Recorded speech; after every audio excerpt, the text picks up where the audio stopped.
People have been complaining about stubborn parasites this year. Fluke's Yep. costly trick. Are the Japanese having similar issues with this? Are they still using their old regimes? Are they, To be fair, I'm a bit out of touch. Obviously, I've not been there for 2.5 years now, but I would say no. It's not like, if we're thinking this is coming in with the fish, if that's where we're going, no, that's not what I'm finding from shipments of fish coming in whatsoever. I think we've probably got to look here. I think it's fundamentally a change in attitudes towards the way we're medicating at times.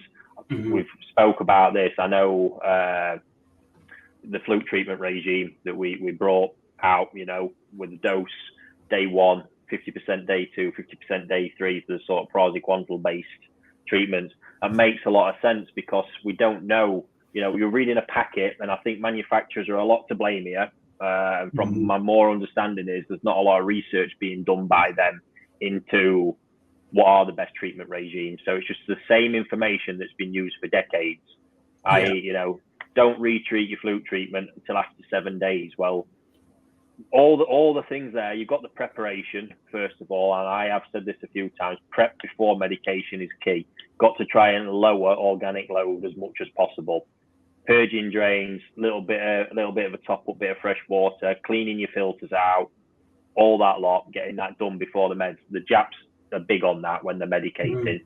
They really get everything cleaned thoroughly and go through it beforehand, which is really vital. Then we get to dosing and dosages. I think this is another thing. People truly knowing their water volumes.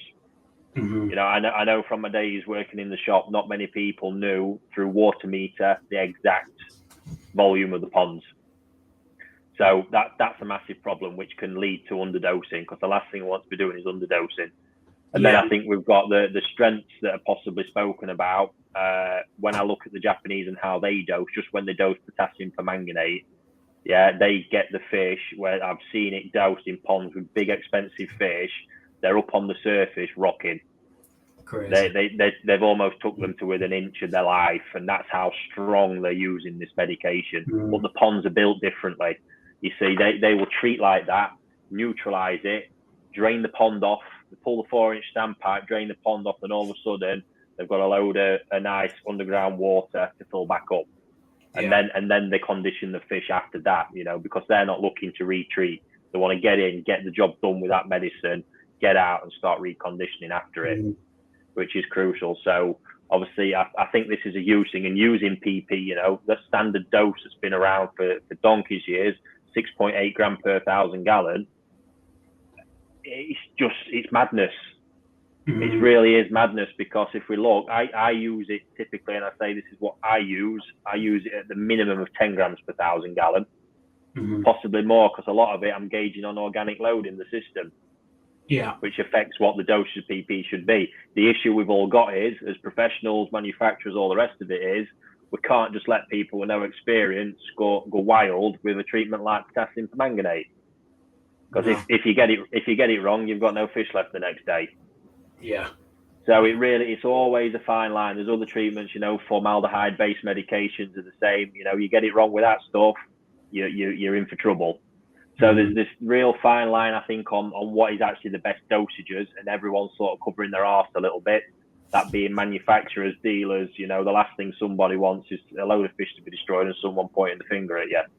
And that's just reality, unfortunately. And then, like I say, prep, it's knowing the right dosage given organic loads. When we're treating with a fluke treatment, because it's invisible, so to speak, how do we actually know if there's anything left in the water after 3 hours?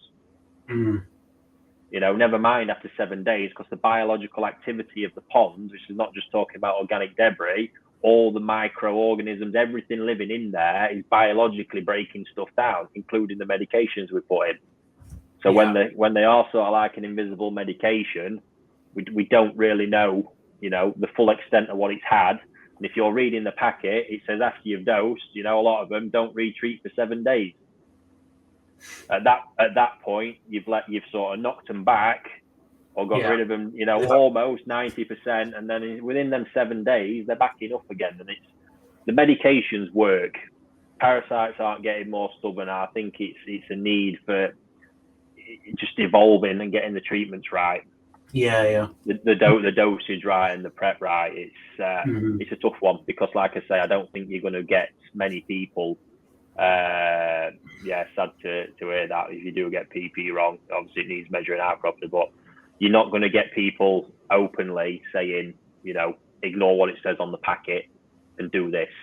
Yeah. That's just the reality of the world we live in, where basically nobody wants to get sued.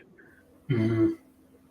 But yeah, obviously, just to end on that, when I've seen breeders do it, I mean, my God, some of the chemical cocktails as well. A lot of the breeders medicate the fish when they're harvesting in the autumn. They actually have temporary holding vats, so they might use a show vat that's just relying on water changes to keep it going, Mm-hmm. and they'll actually medicate in there before the fish go into the fish house because of the constant stream of new fish coming in. Rather than keep medicating the pond, they medicate all the fish before they go in. And at times, I've sat and listened to these guys say, "Yeah, we've used this, this, and this." I go, "Oh wow." Over what time period? They're like, look at me. They're like, no, all at the same time. Mm-hmm. I'm just like, holy shit. I just cannot ever imagine putting all that lot together. But that's another thing, though. On the back of the labels, it's like, you can't use this with this, or you can't dose this with salt. And then you'll speak to somebody, it's like, I've used that with salt for years. There's no issues. It's just the labels are so protective over the manufacturers. Yeah. God forbid something went wrong with mixing a fluke treatment with salt. They've got, I suppose, in a way, they have to protect themselves. But like you said, this is it. No one wants to get sued, and unfortunately, it's stuff like that. Where there's blame, there's a claim. It's just more and more becoming commonplace. So people want to protect what they're doing.